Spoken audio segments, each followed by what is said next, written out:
This is a result with a student, Everett Young, and it involved with intersection graphs, geometric intersection graphs.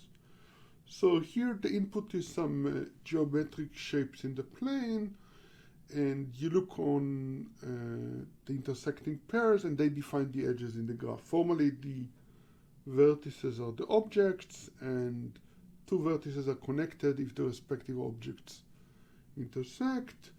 There is a famous theorem of Koebe, Andreev, and Testen that all planar graphs can be represented as the intersection graph of interior disjoint disks, the kissing disk theorem it's sometimes called.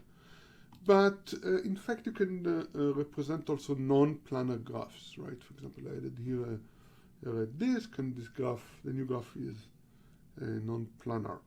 And in fact, in general, you can represent very dense graphs. For example, you can easily represent a clique by just taking a bunch of disks that contain each other and in a tower-like structure, and their intersection graph is a clique. So geometric intersection graph gives a very compact representation of graphs because you don't have to list the edges, and they can represent a wide family of graphs. In fact, I think it would be fair to say that we don't really completely understand the representative power of geometric intersection graphs. And a natural question is, of course, given a geometric intersection graph, what can be done efficiently with such graphs, where efficiently here means linear time or near linear time in the number of vertices, not number of edges, which might be quadratic. And this work is concerned with one of the most fundamental problems in graph algorithm, which is matchings. And matchings algorithms have a very long history. It turns out that Jacobi in the 19th century, sometime before 1850 when he died, figured out how to solve weighted bipartite matchings in polynomial time. This was published in 1890 in two papers in Latin. This algorithm was rediscovered by Kuhn in around 1950. General matchings are, of course, much harder if the graphs are not bipartite. You have to use blossoms and similar tools. In particular, Edmonds described how to do weighted matching for general graphs, and his algorithm was later on improved by using fancy data structure by Gabo et al. There is a huge amount of work on matching. I'm by no way representing all the works done on it. As far as approximation, Don and Petty have an algorithm that has near linear running time that does epsilon approximation. It works essentially by extending the Gabo and Tarjan work. So it still uses fancy data structure. It's pretty complicated. As far as geometric intersection graph, recently Bonnet et al.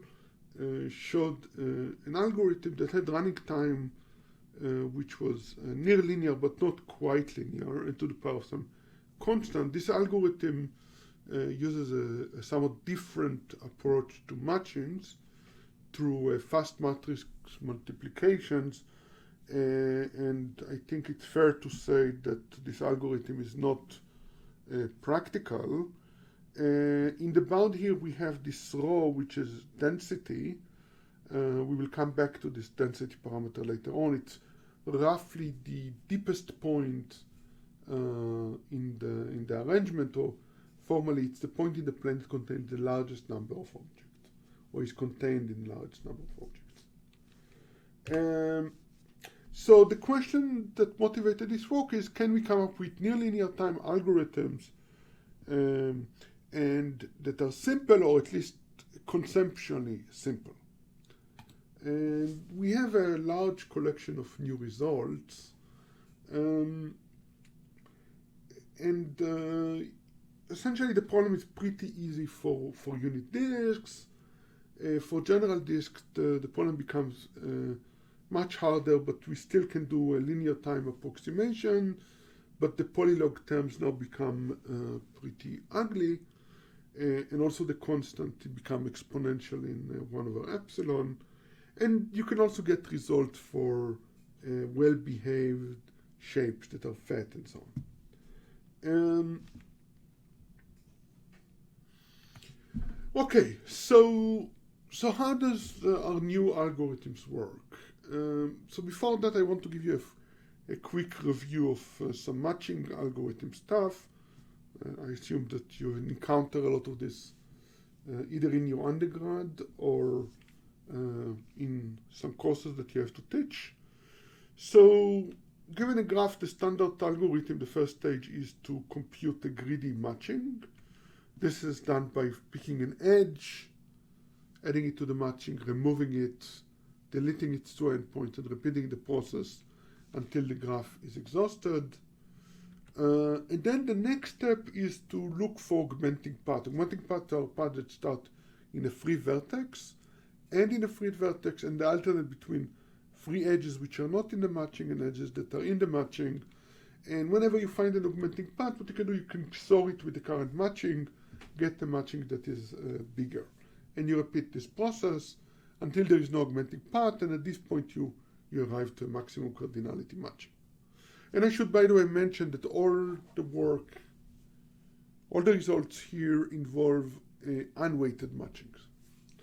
It's to some extent because it's not completely clear what is a natural model for weighted matching in geometric intersection graphs. Okay, it's known, at least for the bipartite case, that you can find an augmenting path in linear time, O of m. M is the number of edges. Here, the natural thing to do is augment along the shortest path. And also, it's known that if you want epsilon approximation, all you need to do is to find augmenting path up to length roughly 1 over epsilon, and then you can stop. You're very close to the maximal matching. Okay, and now in this talk I'm going to concentrate on the case of general disks, and the first basic algorithm is the greedy matching algorithm. So it's turned out that implementing it is pretty straightforward. All you do, you sweep from left to right. Whenever the sweeping line encounter a vertex that rises out of intersection of two disks, you add the two disks to the matching and you delete the two disks from the sweeping data structure. So you immediately get an n log n time algorithm that computes a greedy matching in near linear time, or n log n time to be more precise.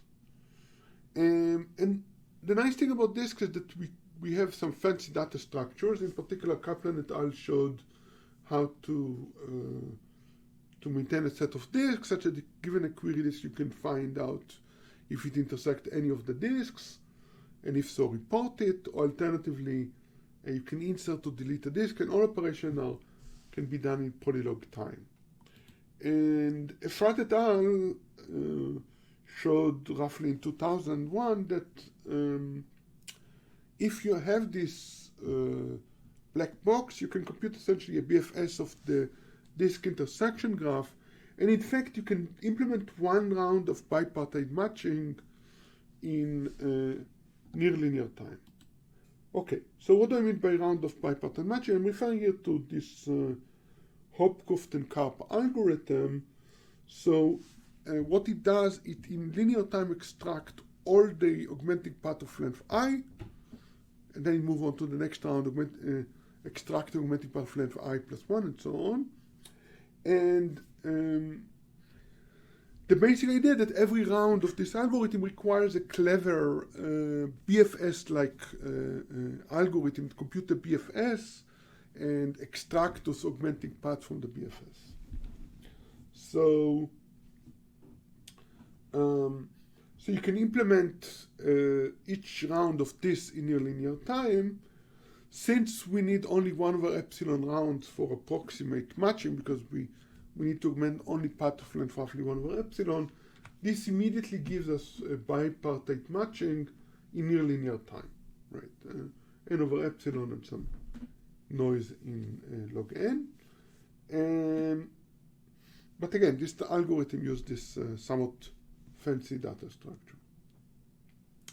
Okay, so of course the question is what to do in general case if the disk intersection graph is not bipartite. Why would it be bipartite? And the problem is really that general matching algorithms are a mess. You have to do the blossom stuff, and the way to think about blossoms is that you're collapsing a cycle of intersecting disks into a single meta vertex and so on. That's not going to be very friendly to the nice data structure we have in the for disks. So we need to do something, right? And we are going to use a beautiful trick of color coding. This idea is due to Lotker et al. And the basic idea is think about an augmenting path that you have in the graph. We don't need to consider very long augmenting path because we are looking for the approximation. And now randomly color it by 2 colors, right?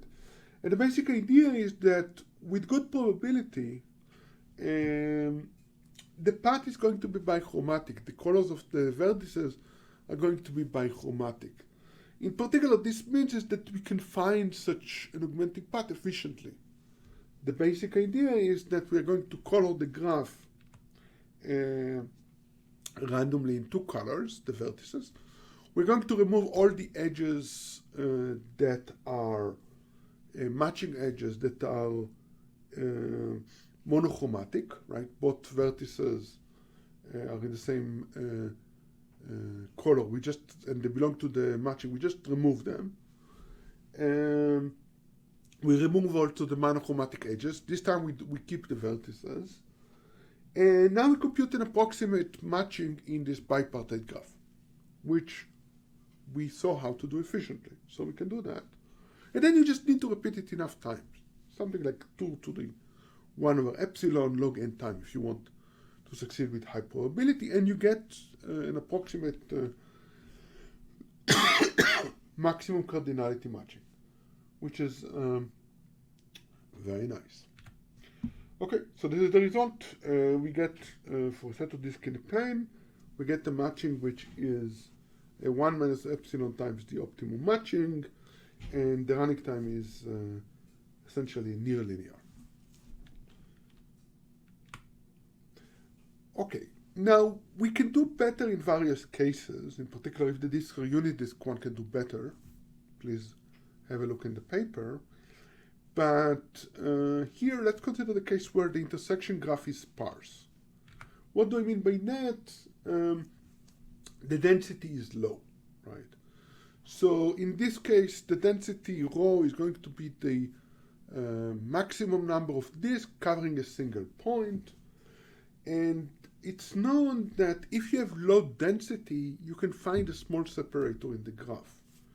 And you can do it efficiently, essentially in linear time.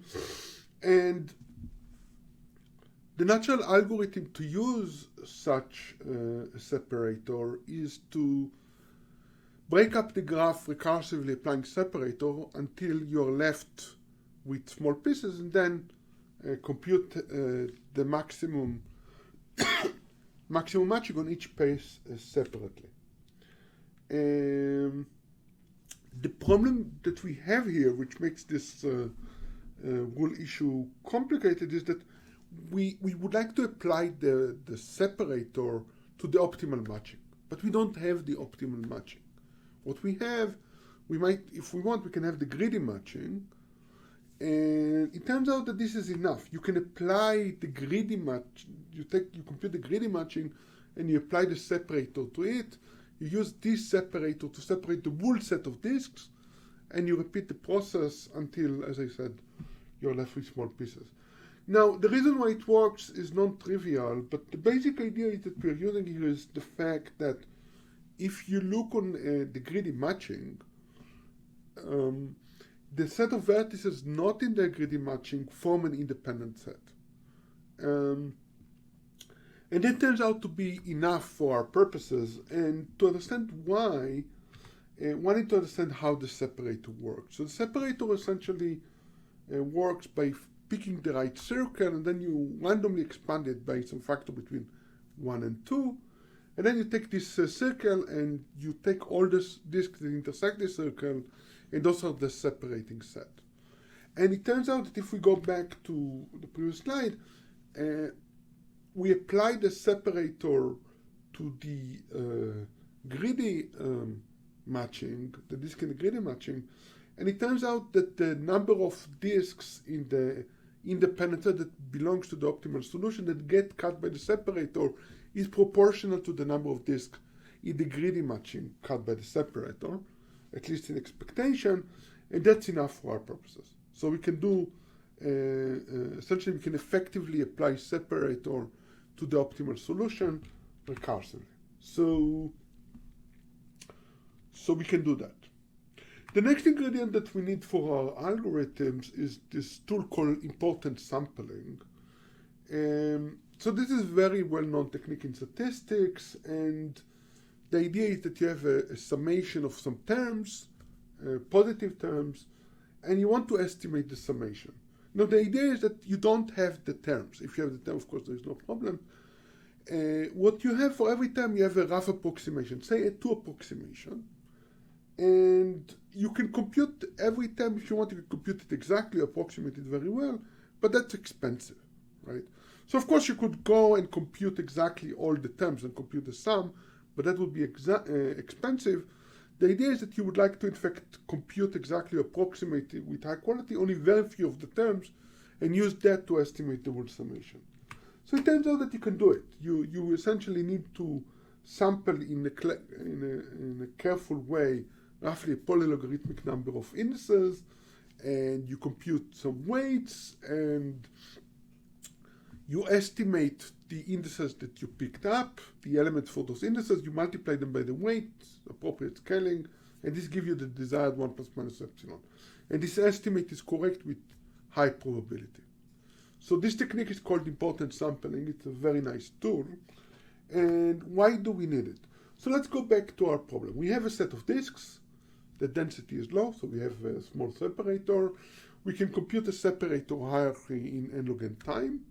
So we keep splitting the subproblem at n until we get a separator tree where the leaves are small instances. And now we can do two things. First, we can, of course, take every small instance, approximate the maximum matching in it, and merge all those matching together. That would give us a good approximate matching, but that's kind of not interesting because we can apply the approximation algorithm essentially to the original problem directly. We don't need all this separator nonsense. The second option, which is much more interesting, is that we can now estimate the size of the matching. For each one of the sub-problems, we can estimate in those blue squares in the figure, we can approximate the matching up to factor 2 by using greedy matching, which is very fast. We already saw how to do it roughly in n log n time.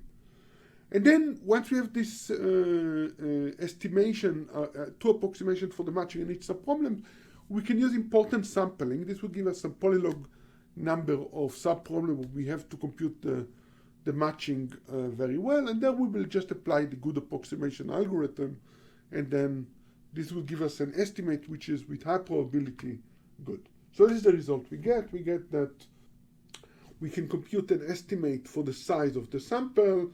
The estimate, the expected value of this is bigger than 1 minus epsilon, the optimal matching size, and it's not much bigger than the real matching, the optimal matching size with high probability. Let me mention two open problems about this stuff. It would be nice to get near linear running time without fancy data structures. In practice, probably you can replace the fancy data structure by quant trees, and it might work reasonably well in practice, but it would be nice to get something that is fancy-free and works in near linear time for the general case. Okay, thank you very much. I hope you enjoyed the talk.